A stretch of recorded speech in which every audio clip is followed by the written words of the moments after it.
నమస్తే రమగారు. నమస్తే జయ. రమగారు, మనం అపూర్వ చింతామణి చేసుకున్నాం కదా. ఎన్ని ట్విస్టులు అండి. అసలు ఎంత బాగా నచ్చిందండి. నాకైతే పర్సనల్గా భలే నచ్చేసింది. నాకే కాదు, మామ్స్ అందరికీ కూడా చిన్న పెద్ద తేడా లేకుండా బాగా చూసారు. కానీ ఇలాంటి ట్విస్టులు ఉన్న స్టోరీస్ చెప్పట్లేదండి మీరు. అన్ని సజావుగా వెళ్ళిపోతున్నాయి. అన్ని రకరకాల ఆలోచనలతో వెళ్ళే స్టోరీలే వెళ్తున్నాం మనం. ట్విస్ట్ స్టోరీ కావాలి. సరే, కథా చరిత్సాగరంలో విదూషకుడి కథ చెప్దాం. అయితే నీకు అపూర్వ చింతామణి అంత అన్ని ఎపిసోడ్స్ రావు. ఒక 3-4 ఎపిసోడ్లు 5 ఎపిసోడ్లు వస్తాయి. ఓకే, ఒక చిన్న సిరీస్ అనుకుందాం. పూర్వం ఉజ్జయిని నగరానికి ఆదిత్యసేనుడు అని ఒక రాజుగారు ఉండేవారు. ఈయన కొంచెం బలశాలి, శౌర్య వీర్య పరాక్రమాలన్నీ ఉన్నాయి. ఒకసారి ఈయన ఏం చేశాడట, గంగా తీరంలో తన సేనతోటి విడిశాడు. ఏదో ఒక క్షేత్ర దర్శనం చేసి గంగా తీరంలో ఉంటే, ఆ గంగా తీర ప్రాంతంలో ఉన్నటువంటి గుణవర్మ అనే ఒక ఆయన ఈయన దగ్గరకు వచ్చి, మహారాజా, నాకు ఒక చాలా సౌందర్యవతి అయిన కన్య పుట్టింది. మా ఇళ్లలో అంత అందమైన పిల్ల లేదు. అయితే ఇంత చక్కని చుక్కని మా వాళ్ళకే ఇవ్వాలని అనుకోకుండా ఎవరైనా మహారాజుల ఇళ్లలో పడాల్సిన పిల్లగా భావించి ఆ పిల్లని మీకు ఇద్దామని సంకల్పించాను. మీరు ఎలాగూ ఈ ప్రాంతానికి వచ్చారు కాబట్టి మా అమ్మాయిని చూసి మా పిల్లని పెళ్లి చేసుకోండి అన్నట్టు. అప్పట్లో ఏమిటో రాజులు నో అనేవాళ్ళు కాదు. విచిత్రంగా ఎవరు మా పిల్ల అందుకైతే దీన్ని చేసుకోండి అంటే చేసేసుకోవటమే. రెడీ అంటాం, చేసేసుకోవటం. సరే, పెళ్లి చేసుకుంటే పరమాద్భుత సౌందర్యవతి ఆవిడ. మామూలు సౌందర్యవతి కాదు. ఆవిడ అందచందాలకు ఎంత లోబడిపోయాడంటే ఆయన తన తాలూకు రాజ్యభారం అంతా మంత్రులు సేనాధిపతులు వాళ్ళ మీద పారేశాడు. ఆ భార్యతోటే ఉండేవాడు.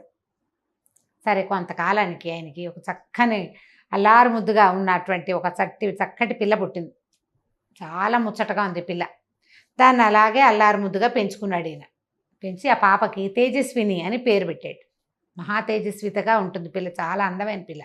తల్లి ఎంత అందగతో, తల్లితో పాటు రాచరికపు పాళ్ళు ఉన్నటువంటి తండ్రి యొక్క సౌందర్యం కూడా పుణికిపుచ్చుకుని చాలా అందంగా పుట్టింది. ఆ పిల్లంటే ఎంత ముద్దో ఎంత ఇదో. అయితే ఇలా ఎంతసేపు అంతఃపురానికే పరిమితి అయిపోయాడు ఆయన.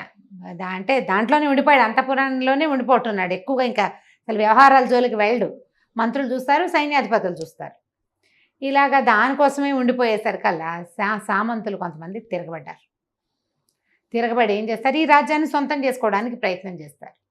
సరే, ఒకనాడు ఏమైంది, ఒక సామంతుడు యుద్ధానికి వచ్చేసరికల్లా యుద్ధం అంటే మామూలుగా వ్యవహారాల్లోకి పెద్దగా రావట్లేదు, కానీ ఇలాంటి పెద్ద వ్యవహారాలు చూస్తున్నాడు ఆయన. సరే, ఏం చేశాడు, కూతురు కొంచెం 8-9 సంవత్సరాలు, అట్లా 10 ఏళ్ళు ఉన్నాయి ఇంచుమించుగా.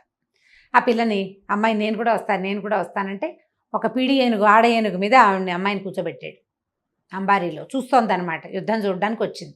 ఒక బ్రహ్మాండమైన గుర్రం ఒకటి వేసుకున్నాడు. ఆ గుర్రాన్ని డైరెక్ట్ చేస్తున్నాడు. గుర్రంతో ఏనుగుని వెనకాల ఉంచుకున్నాడు. ఈయన ముందుకెళ్తుంటే ఈ చూపించే కూతురికి ఇట్లా తను ఎలా స్వారీ చేస్తాడో చూపించే ప్రయత్నంలో ఏమైంది, ఈ యుద్ధ భూమిని వదిలిపెట్టి ఆ గుర్రం పిచ్చెక్కినట్టు పరిగెత్తేసింది ఎక్కడికో.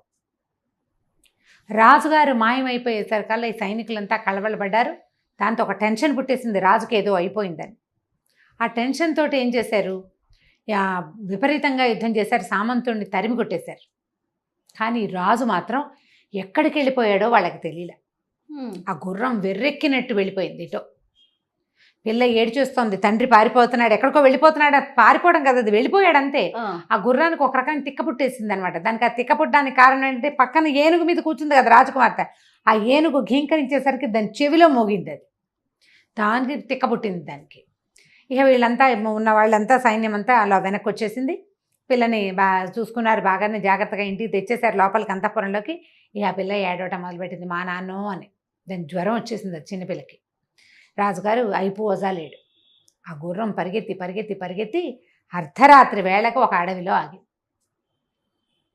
ఆగేసరికల్లా రాజుగారు ఎట్లా కొట్లా దాన్ని ఆపి దిగి దాన్ని దండం పెట్టాడు. అమ్మ, నా తల్లి, ఎన్నేళ్ళ నుంచో నా దగ్గర ఉన్నావు, ఎప్పుడూ ఇలాంటి పని చేయలేదు. నువ్వే ఇప్పుడు నాకు దైవానివి. నేను ఎక్కడికి వచ్చానో ఏమిటో కూడా తెలియట్లేదు. నాకు అర్థం కాల ఈ పిచ్చి పరుగులో. నీకు తెలిసి ఉంటుంది, నన్ను రక్షించని ఆ గుర్రాన్ని కావలించుకొని బోల్సేపు ఏడ్చాడు. ఆ గుర్రం అక్కడ కాస్త మంచినీళ్ళు తాగి కాస్త తిమితపడి అది కూడా మెల్లిగా ఆలోచించుకుంది. మెల్లిగా ఈయన గుర్రం ఎక్కంగానే నిదానంగా నడుచు, అంతకుముందు పిచ్చెక్కనట్టు పరిగెత్తింది కదా, నడిచి 3:15-4 అవుతుండగా ఉజ్జయిని నగర ద్వారాలు దాటించి ఓ చోట వదిలేసింది ఆయన. మొత్తానికి నగరం దాకా తీసుకొచ్చి పడిపోయింది గుర్రం. ఈయన దిగి చూసుకున్నాడు. ఈ పొద్దున్న మధ్యాహ్నం 10 మొదలుపెట్టిన పరుగు ఈయనకి జుట్టంతా రేగిపోయి ఒళ్ళంతా పిచ్చిగా పిచ్చిగా అయిపోయి బట్టలు కకావికలైపోయి ఎట్లా ఇప్పుడు అంత పిచ్చి పరుగులో ఏమవుతుందో తెలియదు. దుమ్ము ధూళి మొహం నిండా. సరే ఇట్లా ఈ 4 గంటలు పావు తక్కువ 4 గంటలకి ఈ మఠం ఒక మఠంలాగా ఉంది అక్కడ. కొంతమంది బ్రాహ్మణులు అక్కడ ఉన్నారు. అక్కడికి వెళ్ళాడు. వెళ్ళేసరికల్లా వాళ్ళేమనుకున్నారు, ఉజ్జయిని నగర ప్రారంభంలోనే ఒక శ్మశానం ఉంది.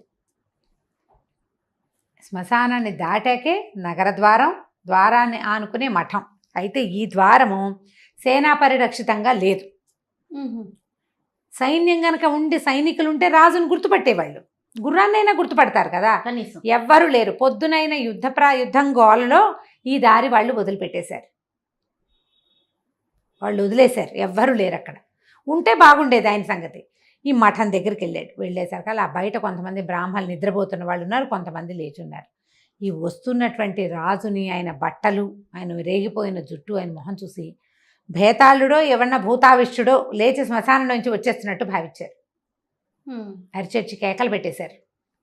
ఈయన లోపలికి ప్రవేశించబడి రాజు నిర్వహించే మఠమే అది. అప్పట్లో రాజ్యాల్లో ఉండే మఠాలు, అన్నదాన సత్రాలు, యాత్రా శిబిరాలు అవన్నీ రాజే నిర్వహిస్తాడు.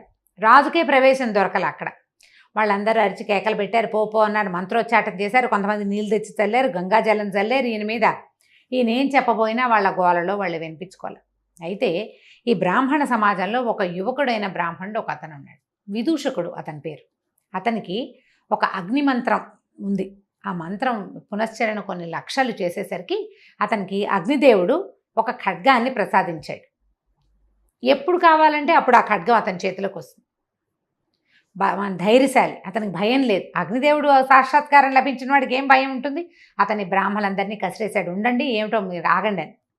బయటకు వచ్చాడు.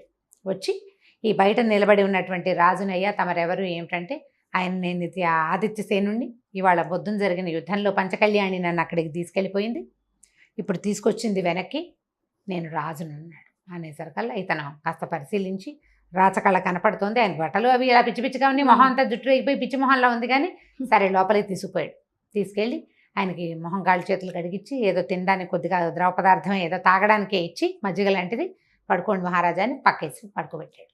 మిగిలిన వాళ్ళంతా తిట్టారు కానీ అతను వినిపించుకోవాలి, ఈయన రాజే నేను నమ్ముతున్నాను అన్నాడు. ఇతను కొంచెం బలశాలి, ధైర్యశాలి కదా, కాస్త జబరగా మాట్లాడగలిగేవాడు ఎవడైనా ఉంటే మిగిలిన వాళ్ళు తగ్గుతారు. అవును, వాయిస్ పెరిగేసరికి. సరే ఈయన మర్నాడు పొద్దున ఇతను ఏం చేశాడు, గుర్రం అక్కడెక్కడో పడిపోయింది కదా, నడుచుకుంటూ వెళ్ళి ఆ పడిపోయిన గుర్రం ఎక్కడుందో అక్కడి నుంచి తీసుకొచ్చాడు.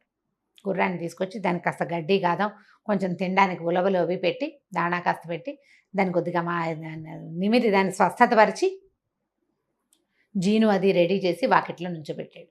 ఈయన నిద్ర లేచేసరికి ఆయన మొహం కడుక్కోవడానికి ఏర్పాట్లు చేసి కాస్త ఏదో ఆహారం పెట్టి గుర్రం ఎక్కించాడు. జాగ్రత్తగా వెళ్ళరండి ప్రభు, ఇది నగరం తాలూకు ముఖద్వారమే, ఈయన కోట అక్కడెక్కడో లోపల ఉంది, చాలా దూరం వెళ్ళాలి. సరే పంపించాడు. పంపించేసరికి ఆయన అబ్బాయి నీ పేరు ఏమిటి సంగతి సందర్భం కనుక్కున్నాడు. తన పేరు విదూషకుడని, ఈ మఠంలో ఉంటాడని తెలుసుకుని ఆయన ఏం చేశాడు, సరే వెళ్ళిపోయాడు.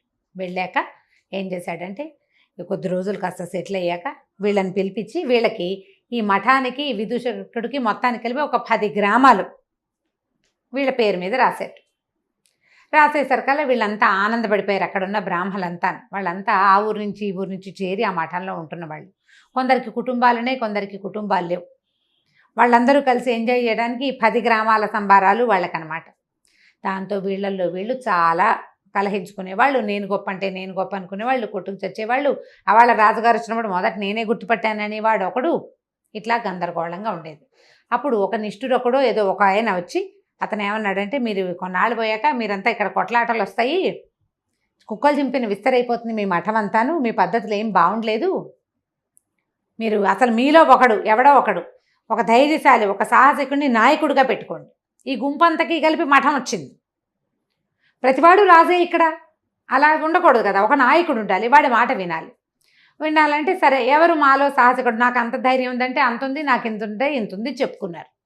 ప్రతివాడికి రాజు అయిపోవాలనిపిస్తుంది. అవకాశం వస్తే ప్రతివాడు నేను గొప్ప అంటాడు. అప్పుడు ఇతను ఏమన్నాడంటే, అలా కాదు, ఓ పని చేద్దాం, ఆలోచించి సరిగా ఒక నియమం పెట్టుకుందాం. ఇక్కడికి దగ్గరలో శ్మశానం ఉంది కదా, 3 దొంగల్ని కొరతేశారు అక్కడ. ఎవడైతే అర్ధరాత్రి వెళ్ళి ఆ ముగ్గురు దొంగల ముక్కులు కోసుకొస్తాడో వాడు అత్యంత సాహసి, వాడే మీకు నాయకుడు అన్నాడు. బ్రాహ్మలు వాళ్ళెవరో దొంగల్ని ముట్టుకుని వాళ్ళ ముక్కులు కోయటం ఏమిటి? జనం తగ్గిపోయారు, మా వల్ల కాదనుకున్నారు. మరి ఇప్పుడు రాజ్యం చేయాలంటే ఎలాంటి వాడు కావాలి? వాడికి అన్నీ కావాలి, ముక్కు కాదు పెగ్ కొయ్యాలన్నా కొయ్యాల్సిందే. వాడు బ్రాహ్మడైతే ఏమిటి, ఇంకోటి అయితే ఏమిటి. కాబట్టి ఈ ముక్కులు కొయ్యాలి. ఎవరు చేస్తారంటే విదూషకుడు అన్నాడు నేను చేస్తాను అని చెప్పాడు. నేను చేస్తానంటే సరే అందరు నవ్వారు. నీ వల్ల అవుతుందని. నా వల్ల అవుతుంది, నేను చేయగలను అన్నాడు. రాత్రి 12 గంటల వేళ బయటికి పంపించారు. ఏం చేస్తావో చెయ్యి నువ్వని. ఇతను ఆ మఠంలో నుంచి బయటకు వెళ్ళగానే అగ్నిదేవుడిని తలుచుకుని తనకు ఒక ఖడ్గం దొరికింది కదా, ఆ ఖడ్గం పుచ్చుకుని వెళ్ళాడు. వెళ్తే రాత్రి 12ంటికట శ్మశానంలో ఢాకినీ గణాలు తిరుగుతూ ఉంటాయట. ఢాకినులు బతికున్న ఏమైనా ఇలా శిక్షలు పడిన వాళ్ళ రక్తం తాగుతాయి, శవాలలో మిగిలిపోయిన మాంసం ఉంటే తింటాయి, మహాభయంకరంగా భూతగణాలు ఉంటాయి అక్కడ. ఇప్పుడు ఉన్నాయో లేదో నాకు తెలీదు, నన్ను అడగండి. ఢాకినీ గణాలు తిరుగుతూ ఉంటాయి. సరే ఈయన వెళ్ళాడు. ఇలా మొహాలు పైకెత్తిపోయి ఉన్నటువంటి ఆ ముగ్గురు దొంగలది ముక్కులు కోసేశాడు. కోసి ఉత్తరీయంలో మూట కట్టుకున్నాడు. వెనక్కి తిరిగి వస్తుంటే అతనికి ఒక విచిత్రమైన దృశ్యం కనపడింది. ఒక సన్యాసి ఒకడు ఒక శవం మీద కూర్చుని ఏమిటో పూజ చేసి జపం చేస్తున్నాడు. ఏమిటి వీడు చేస్తున్నది అంటే, డెడ్ బాడీ ఉంది అక్కడ. వాడు ఏదో ఒక గోరీని తవ్వి బాడీని తీసి బయటపెట్టి దాని మీద కూర్చుని జపం చేస్తున్నాడు. ఇతను ఏమనుకున్నాడు, వీడికి ఏం సిద్ధి కోసం వీడు చేస్తున్నాడు, అదేమిటో చూద్దామనుకుని ఒక పక్కనే దాక్కున్నాడు. దాక్కుని చూస్తున్నాడు నేరుగా ఏం జరుగుతోందా అని. ఉన్నట్టుండి హి హి హి హి అని వినపడింది. శవంలోంచి శబ్దం వస్తుంది. శవం నుంచి శబ్దం వస్తుంది. దాని నోట్లోంచి ఒక అగ్ని జ్వాల లాంటిది వచ్చింది. దాని బొడ్డులోంచి ఇన్ని ఆవాలు ఇట్లా పైకి ఇట్లా కుప్పగా వచ్చినాయి. అతను ఇట్లా దోశలు పెట్టి ఆవాలని పట్టుకున్నాడు. ఆవాలే సన్యాసి ఆవాలని మూట కట్టి ఉత్తరీయంలో పెట్టుకున్నాడు. లే అన్నాడు. ఈ డెడ్ బాడీ ఠకీమని లేచి నుంచింది. విడాన్ చూస్తున్నాడు అనమాట. సరే ఏం చేశాడు ఈ సన్యాసి, ఎగిరి ఆ శవం భుజాల మీద కూర్చున్నాడు. ఆ శవం నడుచుకుంటూ వెళ్ళిపోతుంది. అది వాహనంగా ఉంది, కొద్దిగా గాల్లో తేలుతూ. వీడికి మన విదూషకుడికి ఇది భయం లేదు, సాహసికుడి తను. కత్తిపుచ్చుకుని తిరగలిగేవాడు కదా. సరే ఇలాగో మనం కోసుకొచ్చిన ముక్కులు మన భుజానే ఉన్నాయి కదా, దీని సంగతి ఏమిటో చూద్దామని వాళ్ళ వెనకాలే పడి వెళ్ళాడు. వెళ్ళేసరికల్లా వాడు ఎక్కడికి వెళ్ళింది, ఈ సన్యాసిని మోస్తున్నటువంటి డెడ్ బాడీ ఒక కాళీ మందిరం, పురాతన దేవీ మందిరం ఒకటి ఉంది. మామూలుగా ఎవ్వరూ తిరగరు అక్కడికి, పాడుపడిపోయి ఉంటుంది. అందులోకి వెళ్ళేసరికి శవం ఢామని కింద పడిపోయింది. అది కింద పడిపోయింది. ఈయనేమో దిగి సన్యాసి లోపలికి నడిచి వెళ్ళిపోయాడు. శవం పని అయిపోయింది అక్కడ. దాన్ని అక్కడ ఆపి తను లోపలికి వెళ్ళాడు అనమాట. మళ్ళీ అతను లేస్తే బయటకు వస్తే ఇది లేచి నుంచుంటుంది. అక్కడి నుంచి లోపలికి వెళ్ళాడు. లోపలికి వెళ్ళేసరికి ఆ సన్యాసి పెద్ద చూస్తే లోపల బ్రహ్మాండమైన కాళీ విగ్రహం కనిపించింది. భైరవ శక్తి చాలా పెద్దది. వీడిపోయి దండం పెట్టాడు సన్యాసి. ఈ మన విదూషకుడు అట్లాగే చూస్తున్నాడు ఉత్సాహంగా. ఏంటి జరుగుతుంది ఇప్పుడు అనేసరికల్లా, నేను నీకు శవ పూజ చేశాను, నాకు ఏమిటి ఆకాశగమన శక్తి లభించింది. వీళ్ళు ఆకాశంలోనే వచ్చాడు, అతను పరిగెత్తుకుంటూ రాలా. శవం కొంచెం గాల్లో తేలుకుంటూ వచ్చింది. ఆకాశగమన విద్య లభించింది నాకు. మరి ఇప్పుడు ఏం చేయమన్నావో చెప్పు. ప్రపంచంలో ఉన్నవన్నీ నాకు కావాలి, నాకు అన్నీ కావాల్సిందే. ఎలాగైనా నేను ఏం చేయమంటే అది చేస్తాను, ఎలాగైనా నువ్వు చెప్పింది చేస్తా. నువ్వు శవ పూజ చేయమన్నావు, చేశాను, అది అయిపోయింది. ఇప్పుడు నన్ను ఏం చేయమంటావు అని అడిగితే, ఈ భైరవ శక్తి లోపల నుంచి చెప్పింది, ఆదిత్యసేనుడి కూతురుని తెచ్చి నాకు బలివ్వు, అప్పుడు నీకు సకల విద్యలు సిద్ధిస్తాయి. ఆదిత్యసేనుడు ఎవరు? ఈ విదూషకుడు రక్షించిన రాజు. ఆయన కూతురు తేజస్విని అనే పిల్ల. విదూషకుడు ఆశ్చర్యం, ఏమిటి నేనుండగానే, నేను ఒకడింత శక్తివంతుడిని ఈ రాజ్యంలో ఉంటే ఆదిత్యసేనుడు కూతుర్ని ఎవడైనా దొంగతనం చేయటం ఏమిటి? ఏం జరుగుతుందో చూద్దామని అతను అక్కడే కూర్చున్నాడు. ఈ సన్యాసి బయటకు వచ్చేసాడు. బయటికి రాగానే శవాన్ని లే అన్నాడు. అది లేచి నిలబడింది. నోట్లోంచి మంట వస్తుంది దానికి. దాని మీద కూర్చుని వీడేం చేశాడు, అంతఃపురానికి వెళ్ళిపోయాడు సన్యాసి. వెళ్ళిపోయి ఆ పడుకునున్న తేజస్విని ఎత్తుకున్నాడు, తీసుకొచ్చేసాడు. పిల్ల గోలుగోలుమని ఏడుస్తోంది, ఎవ్వరికీ వినిపించట్లా. తీసుకొచ్చేసాడు. తీసుకొచ్చి ఇక్కడ పెట్టాడు ఈ దేవీ మందిరంలోకి. అమ్మాయిని చూసేసరికి విదూషకుడికి అర్థమైపోయింది, పిల్లని వీడు బలి చేసేస్తాడు ఇప్పుడు అని. ఈ అమ్మాయిని రక్షించాలి.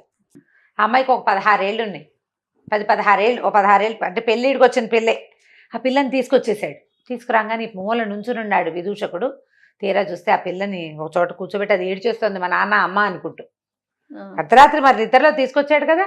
వాడు ఆ కత్తి తీసి ఆ పిల్లని చేసే లోపల ఈ విదూషకుడు వీడి దగ్గర ఆగ్నేయాస్త్రం ఉంది, తన దగ్గర అగ్ని ఇచ్చినటువంటి అస్త్రం ఉంది కదా. ఆ కత్తి ఆగ్నేయాస్త్రం పేరున్నటువంటి పెద్ద మహాఖడ్గం. ఆ ఖడ్గంతో ఒక దుర్మార్గుడా రాజకుమార్తెని నేను చూస్తుండగానే నువ్వు సంహరిస్తే నా రాజభక్తి ఏమైనట్టు? మొన్నే కదా రాజుగారిని రక్షించి ఇంటి దగ్గర దింపాను నేను అని చెప్పి ఒక్క దూకులో దూకి ఏం చేశాడు, దాన్ని ఆ కాపాలికుడు తలెగర కొట్టేశాడు కత్తి పెట్టి. కొట్టేసరికల్లా కాపాలికుడు చచ్చిపడిపోయేసరికల్లా ఈ అమ్మాయి బేరమని నేర్చేస్తుంది. ఒక క్షణం అయ్యేసరికి అమ్మాయికి అర్థమైంది తనని చంపబోతున్నవాడు చచ్చిపోయాడని, అక్కడ ఇంకో పెద్ద మనిషి నుంచున్నాడని. వీడు పంచ కట్టుకుని పిలక అది ఉండి విభూతి పండురాలు ధరించిన విదూషకుని చూసేసరికల్లా ఎక్కడో చూసినట్టుంది అమ్మాయికి. జ్ఞాపకం వచ్చింది, చాన్నాళ్ళ క్రితం సభలో చూసింది ఇతన్ని, కానీ అతనేనని మేకౌట్ చేయలేకపోయింది. అప్పుడు ఏమన్నాడు, అమ్మా నేను రాజకుమార్ని, మీరు భయపడకండి, నా పేరు విదూషకుడు, మీ రాజ్యంలో వాడినే, నేను మిమ్మల్ని రక్షించాను, అదండి బయటికి వెళ్దామన్నాడు. బయటికి వెళ్దామంటే అర్ధరాత్రి, ఇది శ్మశానం. వీళ్ళు ఎక్కడున్నారు? ఊరికి ఈ ఉజ్జయిని నగరానికి ఓ చివరుంది, మనం అదేగా చెప్పుకున్నాం మొట్టమొదట. ఈ చివరి నుంచి రాజుగారి మహల్ ఎక్కడుంది? నగరంలో బాగా అవతల వైపుకుంది, సగానికి పైగా అవతలకు వెళ్ళాలి. ఈ పిల్లని అర్ధరాత్రి తీసుకుని ఎట్లా వెళ్తాడు? ఇందాకటి వాడు ఏం చేశాడు, కాపాలికుడు ఆ శవం భుజాల మీద కూర్చుని వచ్చాడు. ఇంతలో ఒక ఆకాశవాణి వినపడింది. అక్కడ అశరీరవాణి, ఆకాశవాణి అనకూడదు, శరీరం లేదు, శబ్దం వినిపించింది. విదూషకుడా, నువ్వు చాలా తెలివిగల పనిచేసావు, వీడిని సంహరించేసావు. ఓ పంచి, వీడి చెంగున ఒక ఆవాల మూట ఉంది, ఆ ఆవాల మూట వల్ల ఆకాశ గమన శక్తి వస్తుంది. ఇవాళ ఒకరోజు రాత్రికి నీకు ఆ ఆవాలు తీసుకుంటే నువ్వు ఎక్కడికి వెళ్ళాలంటే అక్కడికి వెళ్ళగలుగుతావు. మళ్ళీ నెలలో, వచ్చే నెల ఇదే రోజున ఇక్కడికి రా నువ్వు అని వచ్చింది సౌండ్. ఈ పిల్ల కూడా విన్నది. అక్కడి నుంచి ఈ శవం తాలూకు బట్టలు అవి చూస్తే ఉత్తరీయంలో ఆవాలు వచ్చినాయి. అప్పుడు శవం బొడ్డులో నుంచి ఆవాలు ఎగిరితే పట్టుకున్నాడు కదా, ఆ పట్టుకున్న ఆవాలు మూట కట్టాడు. ఆ మూట కట్టిన ఆవాలు తీసుకుని ఇతను ఏం చేశాడు, ఆ అమ్మాయిని చేత్తో పుచ్చుకొని నేను రాణిగారి అంతఃపురంలోకి వెళ్ళిపోవాలని ప్రార్థించాడు. అనుకోగానే రైమని ఒకటే ఎగురు వెళ్ళిపోయాడు. ఆ అమ్మాయితో సహా అంతఃపురంలో వాలేసరికల్లా, అమ్మా నువ్వు పడుకో, మరి ఆకాశగమన విద్య ఇవాళ ఒక్కరోజే ఉంటుందండి అని చెప్పింది కదా ఆ శరీరమని, మరి నేను వెళ్ళిపోతాను, రాత్రి అంటే వెళ్ళిపోతా, తెల్లారేసరికి నేను విడిగా నడిచి వెళ్ళలేను కదా అంటే, ఆ పిల్ల బోరుమని ఏడ్చింది. నువ్వు వెళ్ళిపోవద్దు, నన్ను అక్కడ బతికిచ్చావు, ఇక్కడ ఉండటానికే నాకు భయంగా ఉంది, నువ్వు పక్కనే ఉంటే ధైర్యంగా ఉంటా. వాడు కనుక లేచొస్తే, లేదా ఆ శవం మీద ఎత్తుకెళ్ళాడు నన్ను, ఆ శవం లేచొస్తే మనం ఏం చెయ్యాలి? కనీసం నీ చేతిలో కత్తుంది, నీ దగ్గర ఆవాలు ఉన్నాయి, ఆ రెండు ఉన్న నువ్వు ఉంటే నాకు ధైర్యంగా ఉంటుందని పిల్ల ఏడ్చేసరికి ఇంకేం చేస్తాడు? సరేలే కానున్నది కాకమాందని ఆ ఆవాల చెంగును మూట అలాగే ఉంచుకొని ఆ అమ్మాయిని పడుకోమన్నాడు. తనేమో ఓ పక్కన కుర్చీలో కూర్చున్నట్టు చల్లగా నిద్ర పట్టేస్తుంది. ఇది ఎంత పరిగెత్తాడు, శ్మశానానికి వెళ్ళాడు, శ్మశానం నుంచి పరిగెత్తుకుంటూ వచ్చి కాళికాలయానికి వచ్చాడు, ఆ శవం వెనకాల పరిగెత్తుకొచ్చాడు, తిరుగుతున్నాడు హైరాణ. దాంతో నిద్ర పట్టేసింది. ఈ పిల్ల మాత్రం పెద్దగా నిద్రపోలే, భయంతో అలాగే అతను చూస్తూ కూర్చున్నది. తెల్లవారేసరికల్లా లేచి బయటికి వెళ్ళింది. పాపం ఈయన అలసిపోయాడు, ఆయన పడుకున్నాడని. కానీ ఈ లేచి బయటికి వెళ్ళంగానే చెలికత్తలంతా లోపలికి వచ్చేసారు.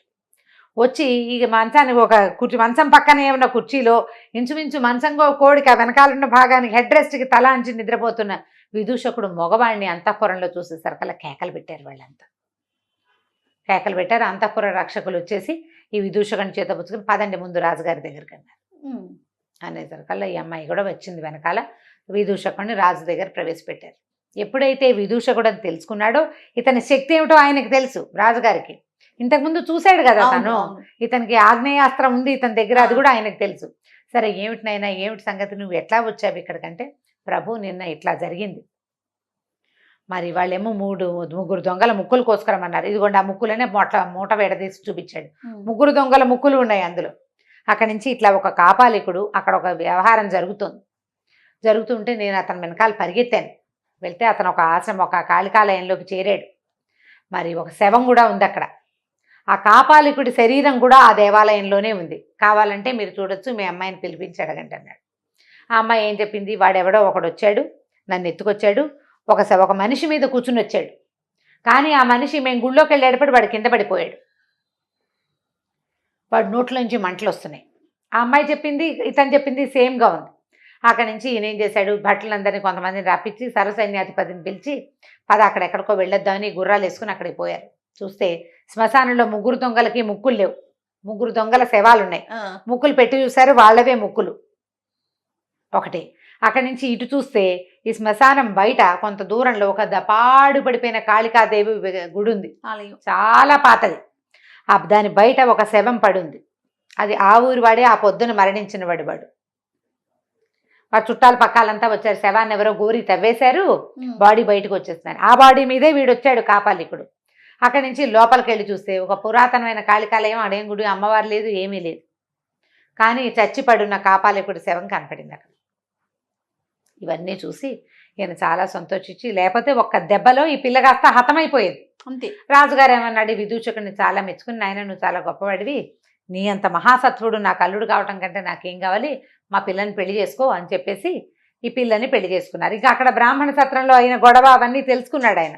వాళ్ళందరినీ మీ దారిని మీరు పడండి. ఎవరైతే ముగ్గురు దొంగల ముక్కులు కోసుకురమ్మని చెప్పాడు కదా ఒకడు, నిష్ఠురొక్కడో ఎవడో వాడి పేరు, అతన్ని ఆ మఠానికి హెడ్గా పెట్టేసారు. ఈ విదూషకుడిని తీసుకొచ్చి పెళ్లి చేశారు. పెళ్లి చేసేసరికల్లా ఒక 1 నెల రోజులు గడిచినాయి. భార్యతో చాలా కులాసాగా ఉన్నాడు. రాజుగారు అల్లుడైతే ఏం కొదవా. సరిగ్గా నెల తిరగంగానే ఈ పిల్ల, ప్రభు మీరు ఆ గుడికి వెళ్ళొద్దు, గుళ్ళో దేవత ఆ రోజు మిమ్మల్ని పిలిచింది కాదు, నెలకల్లా రమ్మని, గుడికి వెళ్ళొద్దా మీరు అంది. అనేసరికల్లా అవును కదా గుర్తొచ్చింది. అర్ధరాత్రి లేచేసి ఆ అమ్మాయి చెప్పటం కూడా రాత్రి 11 గంటల వేళకి చెప్పింది. చెప్పి పడుకుని నిద్రపోయింది. ఈయన తను కత్తిపుచ్చుకుని గుళ్ళోకి వెళ్ళిపోయాడు. గుళ్ళోకి వెళ్తే గుడి ఎక్కడుంది, అది పాడుపడిన గుడి. ఆ గుడిలో ఏముందో ఇతనికి తెలియదు. మళ్ళీ మొదట వెళ్ళినప్పుడు పెద్ద ఇంత జేజమూర్తి కనబడింది. రాజుగారితో వెళ్ళినప్పుడు ఏం లేదు, ఏదో ముగ్గులు గిగ్గులు అన్నీ ఉన్నాయి, అమ్మవారి విగ్రహం మాత్రం అక్కడ లేదు.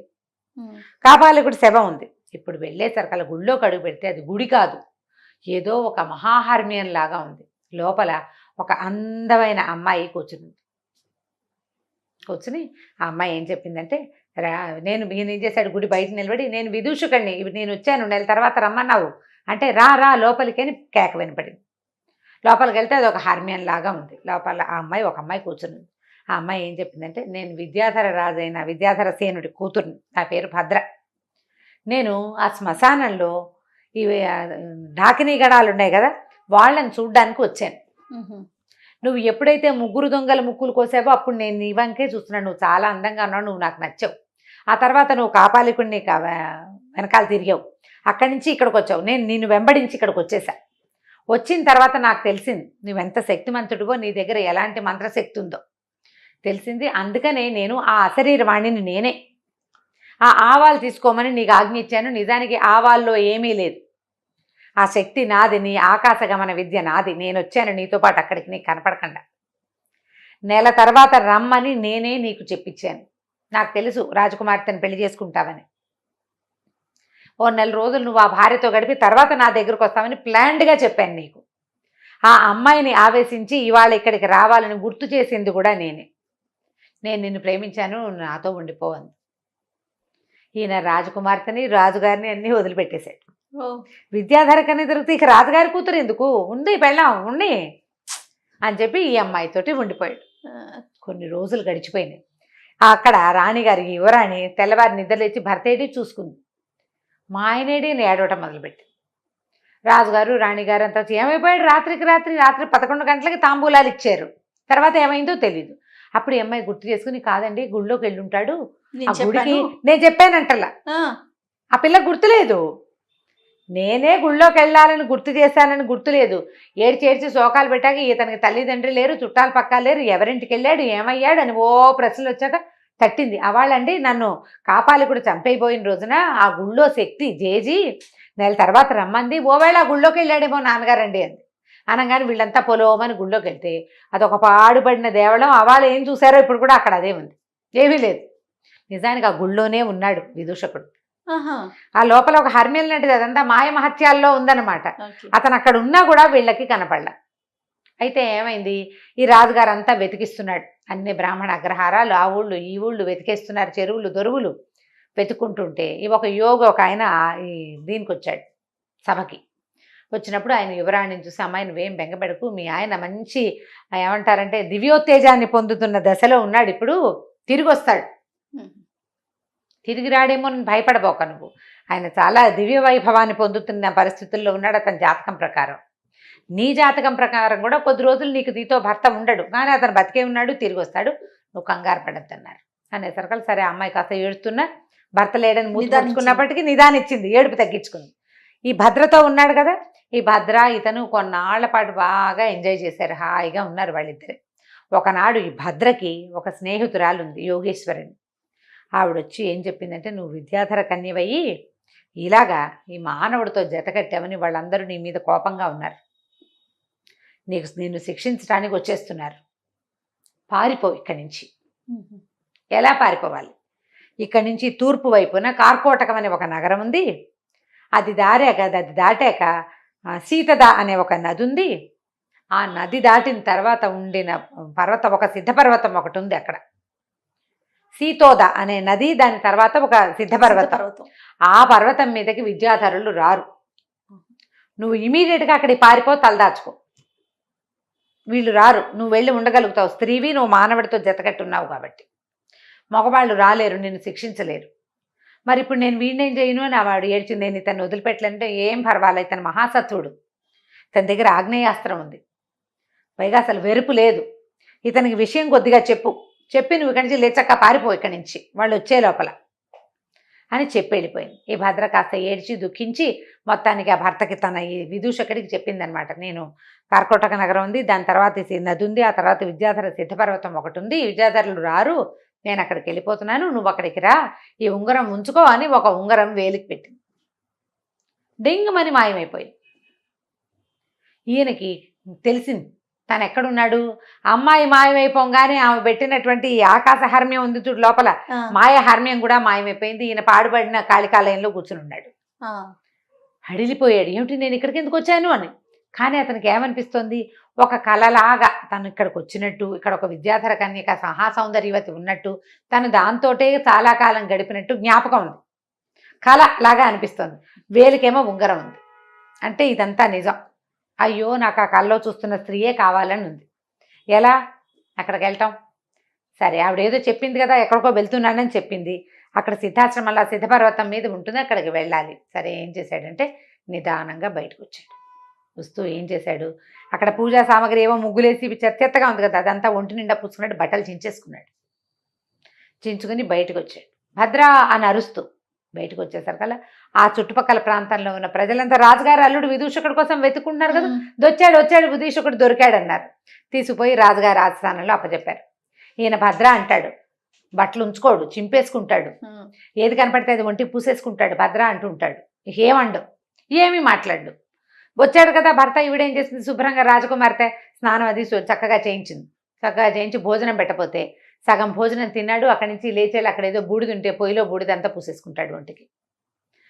వాళ్ళు వీళ్ళు ఉచ్చాటన చేసేవాళ్ళు, భూత వైద్యులు, రకరకాల వాళ్ళు వచ్చారు. ఎవరు ఏం చేసినా ఆ భద్రా మాండు, బూడిద పోసుకోవడం మాండు, బట్టలు చింపుకోవడం మాండు. ఒక ఉన్మత్త దశ. దాంతో సరే రాజుగారికి వైద్యులు ఏం చెప్పారు, ఇతన్ని కట్టేసి లోపల నుంచి రాజు కట్టుదిట్టం చేసేసాడు, ఇతను ఎక్కడికో బయటికి వెళ్ళిపోయాడు, ఇంకా వెళ్ళనివ్వకూడదు, కూతురు ఏడుస్తుందని. ఆయన కూతురు అంటే ప్రేమ.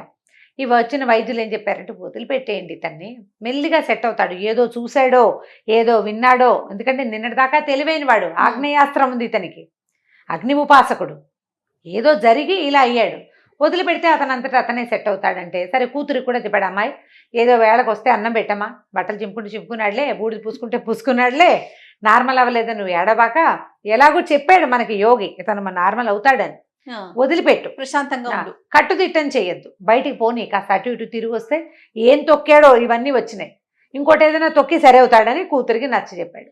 దాంతో ఆ అమ్మాయి కూడా మొగుడిని హమేషా కనిపెట్టుకుని ఉండటం మానేసింది.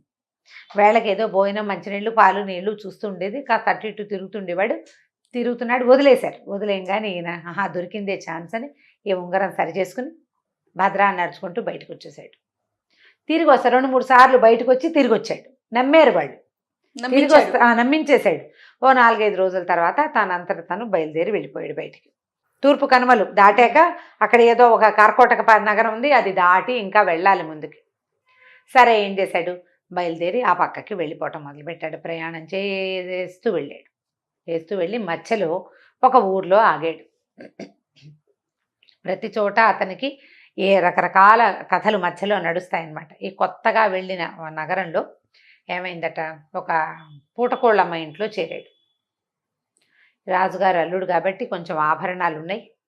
ఇతను ప్లాన్డ్గా కొంత డబ్బు కూడా పట్టుకెళ్ళాడు. దాంతో ప్రతి చోట ఉండటానికి ఉంది. ఒక పూటకోళ్ళమ్మ ఇంట్లో చేరేసరికల్లా పూటకోళ్ళమ్మకి ఒక బంగారు నాణ్యం ఇచ్చాడు. ఆ పూట 2-3 రోజులు ఆవిడ అన్నం పెట్టింది. 3వ రోజున ఆవిడ ఏడుస్తూ, నాయన మన నా ఇల్లు నీకు దానం ఇస్తున్నాను, తీసుకో నాయన, నీకు ఇదిగో ఇల్లు కాగితం అని తీసుకొచ్చి చేతిలో పెట్టింది. తెల్లబోయాడు, ఇదేమిటమ్మా కాగితం ఇస్తున్నావు, ఏదో అన్నం పెట్టావు, నేను నీకు రూపాయి ఇచ్చాను, రేపు పొద్దున వెళ్ళిపోతాను నేను అంటే, కాదు నాయన, ఇక నేను బతికి కూడా వృధానే, చచ్చిపోతాను నేను ఎలాగోను, ఇక నేను బతికుండి కూడా ఏమీ ఉపయోగం లేదు, చచ్చిపోతాను.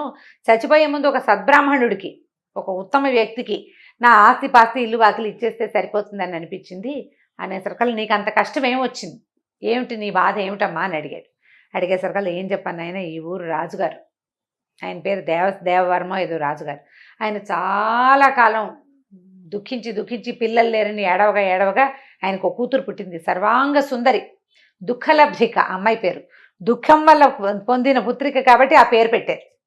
ఈ దుఃఖలబ్ధిక మహాసౌందర్యవతి. రాజుకి తన కూతురుని చూసుకుని ఎంత గొప్ప. సరే ఏం చేశాడు ఆయన, ఒక ఆయనకి ఇచ్చి పెళ్లి చేశాడు ఇంకో రాజుగారికి, పక్క ఊరి రాజుగారికి, సామంత ప్రభుకి. ఈ పెళ్ళయింది, పొద్దున పిల్లాన్ని ఇద్దరిని అంతఃపురంలోకి పంపించారు. అమ్మాయి బాగానే ఉంది, అబ్బాయి చచ్చిపోయాడు. పెళ్లి కుమారుడు మరణించాడు. దాంతో ఆయన ఏం చేశాడు, మళ్ళీ పెళ్లి చేశాడు. రెండోవాడు పోయాడు. 4 పెళ్ళిళ్ళు చేశాడు వరుసగా ఆయన. ప్రతివాడు వివాహం అవుతుంది, అంతఃపుర ప్రవేశము, రాజకుమార్తెని ఆయన ఏమీ చేయడు, కానీ వాడు చచ్చిపోతాడు. దాంతో రాజు కొళ్ళు మండిపోయింది.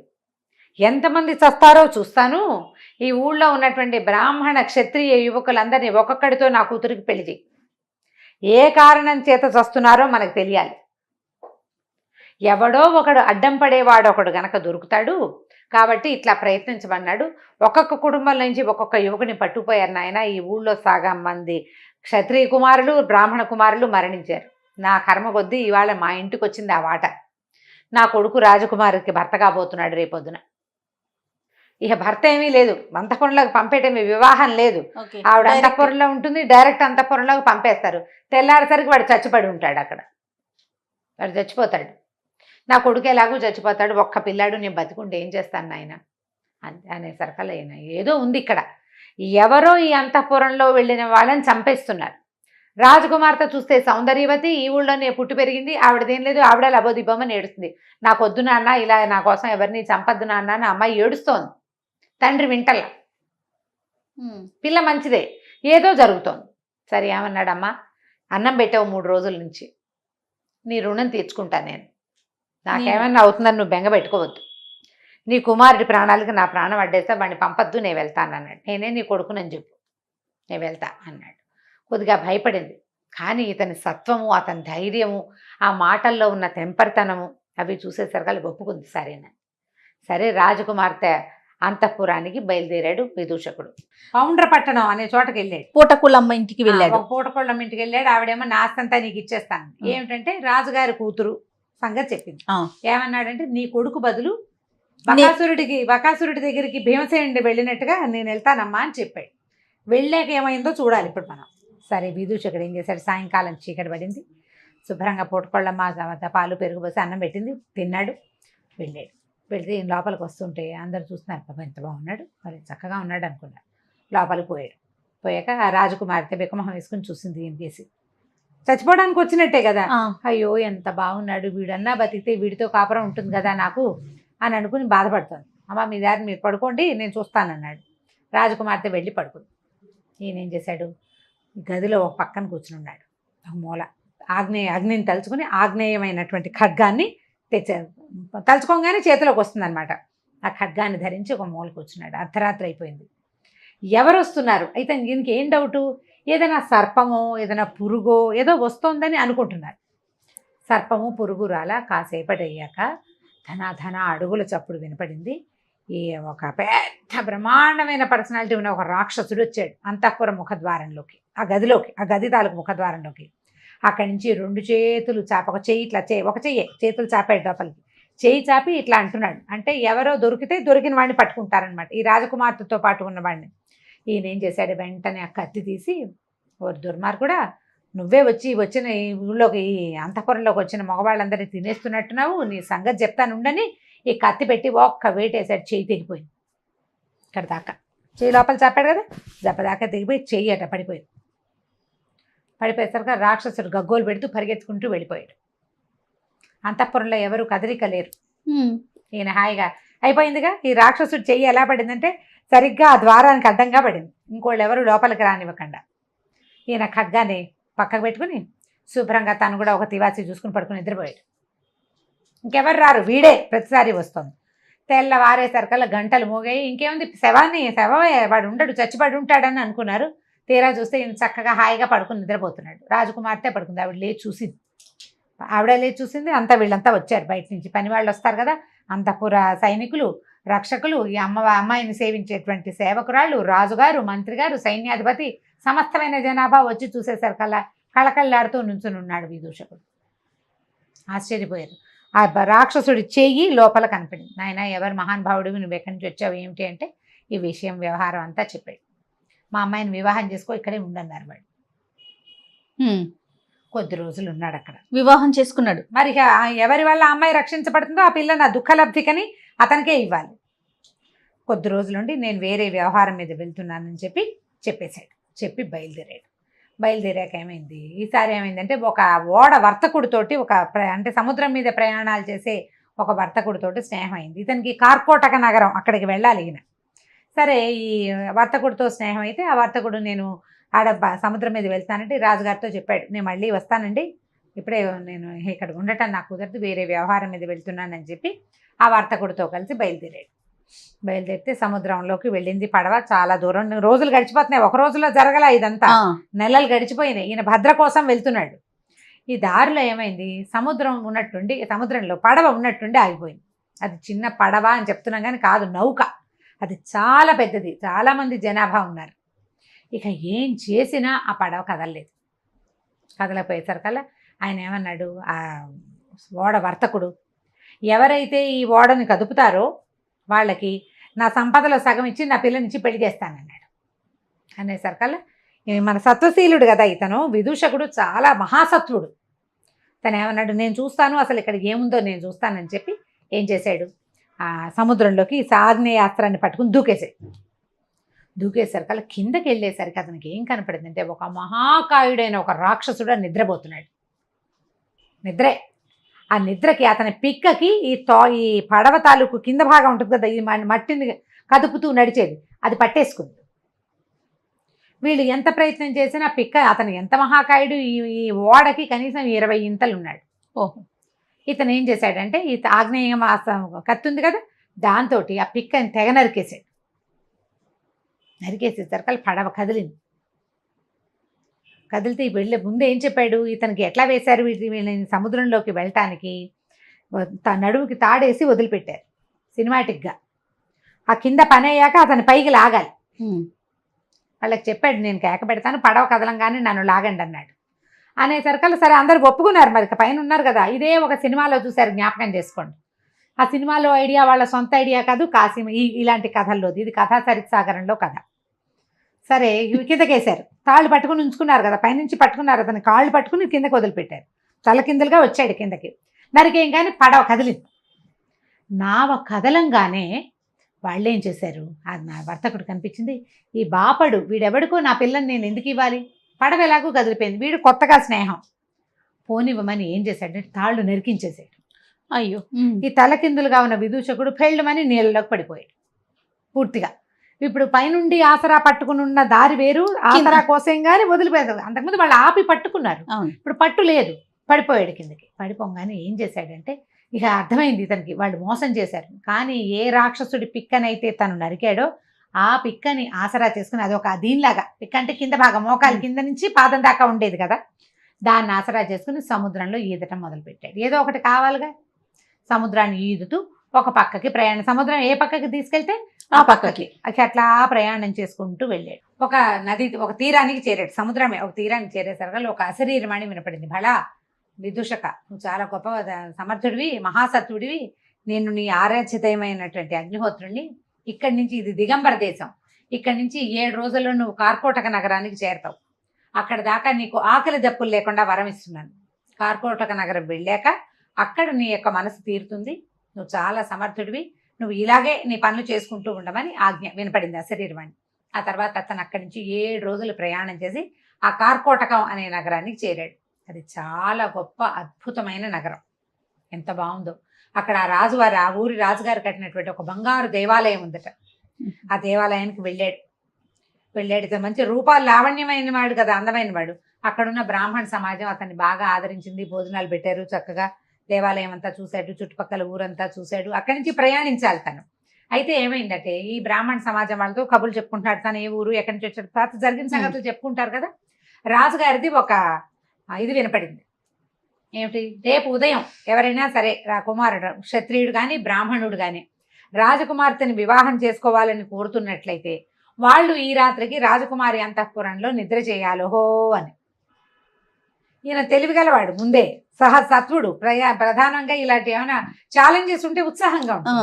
నేను చేస్తానన్నాడు. అనేసరికల్లా ఈ బ్రాహ్మణ సమాజం అంతా అంది, నాయన అంత సులువు కాదు, రాజుగారి కూతురు దగ్గరికి ఎవడెళ్తే వాడు చచ్చిపోతున్నాడు అంతఃపురంలో, ఇలా జరుగుతుందని వాళ్ళు ఏంటంటే ముందు రోజు నిన్ను టెస్ట్ చేస్తారు, నువ్వు బతికుంటే రేపొద్దున పెళ్లి చేస్తారు, బతికలేకపోతే నిన్ను వదిలేయటమే. అమ్మాయి పెళ్లి చేయడానికి ఇప్పటికి సంవత్సరాలుగా ప్రయత్నిస్తున్నారు, టమ్కేస్తారు, రానివాడు రాడు, వచ్చినవాడు వస్తాడు, ఇవాళ రారు, రేపు మళ్ళీ టమ్కేస్తారు, రేపు ఎవడో ఒకడు వెళ్తాడు పిచ్చి పెద్దవా, వాడు దొరికిపోతాడు అనేసరికి తను ఏమిటో చూస్తాను, నేను ఆల్రెడీ ఇలాంటిది ఒక క్రియ చేశాను, నాకు తెలుసు, నేను వెళ్తానన్నాడు. ఎంత వద్దన్నా అతను వినలా. అయితే అతను ఇలా తలుచుకోగానే అతని చేతిలోకి కత్తి రావటాన్ని చూసిన బ్రాహ్మణ సమాజం అంతా నమ్మింది, వీడి దగ్గర ఏదో మహావిద్య ఉంది. సరే, ఈయన అంతఃపుర ప్రవేశం చేశాడు. ఆ రాజకుమార్తె ఎంత అందగత్తో ఇతను చూసి ఏడవటం మొదలుపెట్టింది. అయ్యో, నా మళ్ళీ చచ్చిపోవడానికి ఇంకొకడు వచ్చాడే అని. ఆ రాత్రి ఆవిడని పడుకోమన్నాడు. ఈయన మెలకుగా ఉన్నాడు. ఈసారి ఒక రాక్షసుడు మళ్ళీ వచ్చాడు. వాడు ఎడం చేయి లోపలికి పెట్టి ఇతన్ని పట్టుకోపోయాడు. వాడికి కుడి చేయి లేదు. ఇతను ఏం చేశాడు, ఆ చేయి గట్టిగా పట్టుకుని వాడు జుట్టు పట్టేసుకున్నాడు. ఎవడరా నువ్వు, అసలు ఏమిటి నీ సంగతి ఏమిటి అనేసరికల్లా ఆయన విసిగించుకుని, బాబు నువ్వెవరో నన్ను పట్టుకున్నావు, నీకు చాలా బలశాలివి నువ్వు, నేను ఒక యమదంశుడు అనే ఒక రాక్షసుణ్ణి, నాకు 2 కూతుళ్ళు, ఓ కూతురు పౌండ్ర నగరంలో రాజు కూతురు దుఃఖలబ్ధికగా అక్కడ ఉంది, రెండోది విద్యుత్ ప్రభ ఇక్కడ ఉంది అమ్మాయి. నా కూతుళ్ళు 2ని ఈ వేరే మానవులతోటి సంగమం కుదరదు వాళ్ళకి, అందుకని వాళ్ళని రక్షించడానికి వాళ్ళ దగ్గరికి ఎవరు వచ్చినా సరే నేను వాళ్ళని చంపేస్తాను, మగవాళ్ళు మా పిల్లల్ని ఏం చేయకూడదు. ఓహో, ఆ రాజులకు తెలియదు, వాళ్ళు భూలోకపు రాజులు, వాళ్ళ ఆడపిల్లకి పెళ్లి చేయటమే వాళ్ళ ఉద్దేశం. వీడి ఉద్దేశం అది కాదు, వీడికి ఒక మహాపురుషుడు కావాలి తన కూతుళ్ళకి. శంకర ఆజ్ఞ, ఎప్పుడైతే నీ బాహువులు నరకబడతాయో అప్పుడు నీ పిల్లలకి శాప విమోచనం అన్నాడు. నేను కూతుళ్ళని రక్షించుకోవడానికి ఓ చెయ్యి ఆ బిల్డింగ్లో ఆ అంతఃపురంలో, రెండో చెయ్యి ఈ అంతఃపురంలో పెట్టి కూర్చున్నాను, ఎవడొస్తే వాడిని చంపేస్తున్నాను. పౌండ్ర నగరంలో కూడా ఒకడు నా కుడి చెయ్యి నరికాడు, ఇప్పుడు నువ్వు ఎడం చెయ్యి నరికేసావు, నా జుట్టు కూడా పట్టుకున్నావు, నా శాప విమోచనం అయిపోయింది నాయన అనేసరికల్లా ఇతను చెప్పాడనమాట నవ్వుతూ, పౌండ్ర నగరంలో నీ చెయ్యి నరికింది నేనే అనేసరికల్లా నాకు శాప విమోచనం అయిపోయింది, నేను ఇంకా నా పిల్లల్ని రక్షించక్కర్లేదు, నువ్వు నా కూతుర్ని పెళ్లి చేసుకుని హాయిగా ఉండు, నేను నీకు సేవకుడుగా ఉంటా, నువ్వు ఎప్పుడు ఎక్కడికి రమ్మంటే అక్కడికి వస్తాను, నన్ను తలుచుకుంటే వస్తాను, ఏ సహాయం కావాలన్నా చేస్తాను నాయన, నన్ను వదిలిపెట్టేయమన్నాడు. సరే, జుట్టు పుచ్చుకున్నాడు కదా, జుట్టు వదిలిపెట్టేయగానే రాక్షసుడు మాయమైపోయాడు. తెల్లారేసరికల్లా ఇతను సజీవంగా ఉండటం, రాజకుమార్తె చక్కగా ఉండటం చూసుకుని రాజుగారు చాలా సంతోషించి ఆ కార్కోటక నగర ప్రభు పిల్లనిచ్చి పెళ్లి చేశాడు. 2 కాదు, మొదట ఒక పెళ్ళయింది తేజస్విని తోటి. అవునవును, తేజస్విని, వీళ్ళిద్దరు భద్ర, 4. ఓహో, అక్కడి నుంచి కొద్ది రోజులు వీళ్ళ దగ్గర ఉన్నాడు. ఉన్నా కూడా ఇతనికి విద్యాధర కన్య ఉంది, ఆ భద్ర మీదే ఉంది మనసు, ఆమెను సాధించాలి ఎలాగైనా. అప్పుడు ఏం చేశాడంటే, మళ్ళీ వీళ్ళతోటి సరిగ్గా చెప్పకుండానే ఈ విద్యాధర కన్యను వెతుక్కుంటూ కార్కోటక నగరం నుంచి ఇతను బయలుదేరిపోయాడు విదూషకుడు. దారిలో 2 పెళ్లిళ్ళు చేసుకున్నాడు, ఒక రాక్షసుని సంహరించాడు, సంహరించాడు అతను శాప విమోచనం చేశాడు. అతడి సహాయం తనకి దొరికేలాంటి ఏర్పాటు చేసుకుని మళ్ళీ ప్రయాణం మొదలుపెట్టాడు. విదూషకుడు రాక్షసుడి 2వ చెయ్యి కూడా నరికేశాడు. వాడు జుట్టు పుచ్చుకుని లొంగ తీసుకున్నాడు. నేను ఎక్కడికైనా వెళ్ళాలంటే నేను ఏం పని కావాలంటే ఆ పని చేస్తానని ఒప్పుకున్నాడు ఆయన. ఆ రాజకుమార్తెను వివాహం చేసుకున్నాడు. కొద్ది రోజులు ఉన్నా కూడా విద్యాధర కన్య అయినటువంటి భద్ర కోసం బయలుదేరాడు. బయలుదేరి ఏం చేశాడు, ఆస్థానం నుంచి బయటకు వచ్చేసాక అతన్ని యమదంష్టుడనే ఆ రాక్షసుని తలుచుకున్నాడు. నన్ను సిద్ధపర్వతం, ఇప్పుడు మనం కార్కోటక నగరంలో ఉన్నాం, ఇక్కడ నుంచి ఇంకా ముందుకెళ్ళాలి. సీతోద అనే ఒక నది ఉంది. ఆ నదికి అవతల గట్టున ఉదయన పర్వతంలో ఒక సిద్ధపర్వతం ఒకటి ఉంది, నన్ను అక్కడికి తీసుకెళ్ళు. ఆయన భుజం మీద కూర్చుంటే తీసుకుపోయి అక్కడ దింపేసి ఇది సిద్ధులు తిరిగేది, విద్యాధరులు వాళ్ళు ఉంటారు, నేను రానివ్వరు నన్ను పైకి, నేను మళ్ళీ నువ్వు తిరిగి వస్తానంటే నేను ఇక్కడికే రాగలుగుతా అని చెప్పి యమదంష్టుడు ఈయన అక్కడ వదిలిపెట్టి వెళ్ళిపోయాడు. సరే ఈయన ఏం చేశాడు, ఆ పర్వతం మీదకి ఎక్కాడు. ఎక్కితే ఎక్కగా బాగా చక్కగా తోటలాగా ఉండి ఒక బంగారపు దిగుడు బావి ఒకటి కనపడింది అక్కడ. దిగుడు బావి చుట్టుపక్కల నీరు తడితడిగా ఉంది, పాదాల గుర్తులు కనపడుతున్నాయి. అంటే ఇక్కడ ఎవరో తిరుగుతారనమాట. సరే ఏం చేశాడు, ఓ పక్కన కూర్చుని ఉన్నాడు. చాలాసేపటికి కొంతమంది ఆడవాళ్ళు ఇంత బిద్దెలు పుచ్చుకుని వచ్చారు. ఆడవాళ్ళవే పాదాల గుర్తులు అనమాట. ఓ పక్కన కూర్చున్నాడు. పక్కన కూర్చుంటే అడిగారు, ఎక్కడ వాడివి, ఏమిటి నువ్వు అంటే, ఊరికే చూడడానికి వచ్చాను అన్నాడు. ఈ నీళ్ళు ఎవరికి తీసుకెళ్తున్నారు అంటే, వాళ్ళలో ఒక ఆవిడ ఏం చెప్పిందంటే, విద్యాధర కన్యక ఒక ఆవిడ భద్ర అని ఉంది, ఆవిడ స్నానానికి తీసుకెళ్తున్నాము అంది. ఇది మనవాడికి కావాల్సింది ఆవిడే కదా. సరే ఏం చేశాడు, వాళ్ళు బిందెల్లో నీళ్ళు నింపుకుంటున్నారు కదా, బిందెలో ఒక ఉంగరం వేసేసాడు. ఒక ఉంగరం ఇచ్చింది భద్ర, ఆ ఉంగరం వేసేసాడు. అయితే ఆ అమ్మాయి ఏ బిందెలో వేశాడో ఆ బిందె తాలూకు అమ్మాయి ఇచ్చి, అయ్యా కొంచెం ఎత్తవా ఈ బిందె నాకు, బిందె ఎత్తాలి కదా, ఇట్లా ఎత్తి పైన పెట్టాలి. బిందె ఎత్తి భుజం మీద పెట్టాడు. అక్కడే ఉన్నాడు. ఆ చుట్టుపక్కల తోటల్లో బొళ్ళని పళ్ళు గిళ్ళు ఉన్నాయి, కోసుకుని తిన్నాడు. ఆ నూతి దగ్గరే కూర్చున్నాడు కదలకుండా. ఈ ఆడాళ్ళంతా నీళ్లు పుచ్చుకుని వెళ్ళారు. అక్కడ స్నానశాలలో పోసారు. ఆ బిందెత్తి నీళ్లు పోస్తుంటే ఆవిడ ఒళ్ళో పడింది ఆ ఉంగరం. భద్రకి ఒళ్ళో పడేసరికల్లా ఉంగరం చూసుకోగానే ఆవిడకి తెలిసిపోయింది వచ్చేసాడని. ఇది ఎక్కడ దొరికింది ఈ ఉంగరం ఏమిటంటే, అయితే వీళ్ళు ఏమన్నారు, ఈ బిందె పట్టుకొచ్చిన అమ్మాయి అక్కడ ఉన్న ఒక వ్యక్తితోటి మాట్లాడింది, ఆయన ఎవరో నవయువకుడు, మానవుడు, చక్కగా సంస్కృతం మాట్లాడుతున్నాడు, అక్కడ ఉన్నాడని చెప్పేసరికల్లా ఈ అమ్మాయి పరిగెత్తుకుంటూ వెళ్ళి చూసుకుంటే ఈయన అక్కడే ఉన్నాడు. సరే హాయిగా ఉన్నారు కొంతకాలం పాటు సంతోషంగా ఉన్న తర్వాత అతను ఏమనుకున్నాడంటే, ఇక్కడి నుంచి వెళ్ళిపోవాలి. ఆ అమ్మాయి ఏమందంటే, నాకు నువ్వే కావాలి, నీతోటే ఉంటాను, కానీ నేను భూలోకంలోకి వచ్చానా మా విద్యాధరులు వచ్చి నన్ను పట్టేసుకుంటారు, సిద్ధపర్వతం మీద ఉంటే నన్ను ఎవరు పట్టుకోరు. అప్పుడు అతను ఏమన్నాడంటే, నీకు నేను కావాలంటే ఈ విద్యాధరత్వాన్ని వదిలిపెట్టి శక్తులు వదిలేసుకో, నువ్వు మానవులతో పాటు ఉండి మానవులతో కలిసి తిరుగుతూ కలిసి వీళ్ళతోటి విహరిస్తూ వివాహం చేసుకుని పుత్రులను సంతానం కంటానంటే మీ వాళ్ళు ఒప్పుకోరు, శక్తి వదిలిపెట్టేసుకో, విద్యాధర శక్తులు ఏవి వాడవు నువ్వు, అప్పుడు నువ్వు నాతో హాయిగా ఉండొచ్చు కదా అంటే ఆవిడ దానికి రెడీ అయిపోయింది. ఇప్పుడు మనం కోటీశ్వరుల ఆడపిల్లలు ఆస్తులు వదులుకుని అబ్బాయిల దగ్గరికి వెళ్ళిపోయినట్టు, ప్రేమించిన వాడి దగ్గరికి వెళ్ళినట్టు ఆవిడ మొత్తం శక్తి అంతా వదిలిపెట్టేసుకుంది. నేను మొత్తం శక్తులు వదిలిపెట్టేస్తాను, నన్ను నువ్వు తీసుకెళ్ళిపో. సరే ఇతను ఏం చేశాడంటే, మనం అక్కడ దాకా వెళ్తే కనుక యమదంష్టుడు వస్తాడు, అక్కడికి వెళ్ళిపోదాం అని చెప్పేసి ఆ అమ్మాయిని తీసుకుని అక్కడి నుంచి బయలుదేరాడు. తన స్నేహితురాళ్ళు 2-3 ఉన్నారు, వాళ్ళకి చెప్పింది. భద్రేశ్వరి మొట్టమొదట ఇక్కడికి పారిపో అని చెప్పింది కదా, ఆవిడ 4 రోజులు వీళ్ళని హాయిగా ఉండండి తర్వాత వెళ్ళిపోదురు కానంటే, ఆ విద్యాధర పర్వతం సిద్ధపర్వతం మీద హాయిగా చాలా అద్భుతమైన చెరువులు దొరువులు, ఎంత చక్కగా ఉంటుందో పర్వతం. మామూలుగా మన హిమాలయాలే చాలా బాగుంటాయని చెప్తాం కదా, ఈ సిద్ధపర్వతాల్లో ఏంటంటే గైరికాది ధాతువులు ఉంటాయి, మొక్కలకే మణులు కాస్తాయట ఆ ప్రాంతంలో. అలాంటివి అన్నీ చూసి సంతోషంగా అక్కడున్న మొత్తం వింతలు విడురాలు అన్నీ చూసేశాక, అంటే హనీమూన్ అయిపోయాక బయలుదేరారు. ఈ పర్వతం దిగొచ్చి యమదంష్టుడిని పిలిస్తే ఆయన వీళ్ళిద్దరిని భుజం మీద ఎక్కించుకొని బయలుదేరాడు. మొట్టమొదటి ఎక్కడికి వెళ్ళాడు, కార్కోటక నగరానికి వెళ్ళి అసలు రాక్షసుడి మీద ఎక్కి వస్తున్న వీళ్ళని చూసి అందరూ ఆశ్చర్యపోయారు ప్రజలంతా. అక్కడున్న రాజకుమార్తెని తీసుకున్నాడు, నా భార్య నేను తీసుకెళ్ళిపోతాను అని. రాజుగారు ఒప్పుకున్నాడు. కార్కోటక నగరంలో ఉన్న రాజకుమార్తెను ఎక్కించుకున్నాడు. అక్కడి నుంచి ముందుకొచ్చి ఇంకొక అమ్మాయి దుఃఖలబ్ధిక, ఆ అమ్మాయిని ఎక్కించుకున్నాడు. అయ్యారు. అక్కడి నుంచి ఇప్పుడు ఈ దుఃఖలబ్ధిక తర్వాత ఇతను ఒక చోట వ్యాపారస్తుడితోటి ఒప్పందం కుదుర్చుకున్నాడు. ఆయన ఏం చెప్పాడు, నువ్వు నీళ్ళలోకి దిగి సముద్రంలో అడ్డు తొలగించు, మా పిల్లని నీకు ఇచ్చి పెళ్లి చేస్తానన్నాడు కదా. అక్కడికి వెళ్ళి ఈ రాక్షసుడితోటి బెదిరించి, నీ కూతుర్ని నాకు ఇస్తాను వాగ్దానం చేసావు, వాగ్దత్త, నీ కూతురు నా పెళ్ళాం అని చెప్పేశాడు. ఖచ్చితంగా వాగ్దానం చేసావు, నా మనసా అమ్మాయి నా భార్య అనుకున్నాను, నా భార్యను నాకు అప్పచెప్పు అంతే అంటే ఇక వాడు ఏడుస్తూ ఏం చేశాడు, ఇక ఏం చేశాడు, రాక్షసుడు ఒకడు వచ్చాడు వీళ్ళతో పాటు. సరే ఆ కూతుర్ని అప్పచెప్పేశాడు. సంపద ఇస్తానన్నాడు, సగం సంపదని తన ఊరికి తరలించుకున్నాడు, ఉజ్జయినికి. తరలించుకుని ఇక్కడి నుంచి బయలుదేరి ఈ మొత్తం ఎంతమంది అయ్యారు ఇప్పటికి? 4 రాజకుమార్తెల్ని, ఒక వ్యాపారస్తుడి కూతురు, ఒక విద్యాధర కన్య, 2 రాజకుమార్తెలు, మళ్ళీ వీళ్ళిద్దరూ అక్కా చెల్లి, ఒక రాక్షసుడి తాలూకు సంతానం. ఈ 4 ఎక్కించుకుని ఉజ్జయిని మహానగరానికి వెళ్ళిపోయాడు. ఇలా రాక్షసుడి మీద ఎక్కి వస్తున్న ఇతన్ని చూసి మహాబాహువైన ఒక రాక్షసుడు, అసలు చూడ్డానికి అమోఘంగా ఉందన్నమాట. రాజుగారు చాలా ఆనందించాడు. ఆ రాజు కూతుర్ని మొట్టమొదటి పెళ్లి చేసుకున్నాడు, తేజస్విని.